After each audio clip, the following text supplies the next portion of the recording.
ఇదే నా పల్లెటూరు, ఇదే నా తల్లిగారు.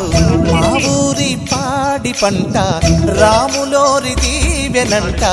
తల్లి గోదావరి నీళ్ళు కడిగే సీతమ్మ పాదాలు. ఊరంతా హాయ్ హాయ్ హాయ్, మనసంతా హాయ్ హాయ్ హాయ్.